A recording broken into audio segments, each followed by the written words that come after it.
పప్పులు నానబెట్టడం, రుబ్బటం ఇవేవి లేకుండా ఇన్‌స్టంట్‌గా అప్పటికప్పుడు కప్పు రవ్వతోటి ఇలా బందోస్ కూడా వేసుకోవచ్చండి.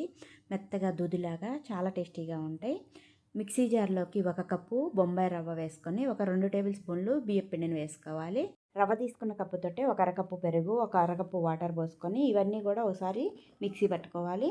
చూడండి ఈ విధంగా మిక్సీ పట్టుకున్న తర్వాత మరొక అరకప్పు వాటర్ పోసుకొని ఎంత వీలైతే అంత మెత్తగా మిక్సీ పట్టేసి ఒక గిన్నెలో తీసి పెట్టుకోవాలి పిండినంతా కూడా. ఇప్పుడు స్టవ్ పైన ప్యాన్‌లో ఒక స్పూన్ ఆయిల్ వేసుకొని ఆవాలు, జీలకర్ర, పచ్చిశనగపప్పు, మినపగుళ్ళు అలాగే అవి ఫ్రై అయిన తర్వాత పచ్చిమిర్చి, ఉల్లిపాయ ముక్కలు వేసుకొని పచ్చివాసన పోయేంత వరకు ఫ్రై అయిన తర్వాత కొత్తిమీర వేసుకొని స్టవ్ ఆఫ్ చేసుకోవాలి.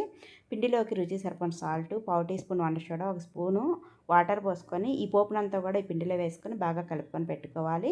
బందోస వేయటం కోసం పోపు తాలింపు పెట్టుకుంటాం కదా, ఆ ప్యాన్ పెట్టుకొని ఒక స్పూన్ ఆయిల్ వేసుకొని 2 గరిటెలు ఈ పిండిని వేసుకొని ఒకవైపు కాలినాక రెండో వైపు టర్న్ చేసుకొని మంచి కలర్ వచ్చినాక తీసేసుకోవాలి.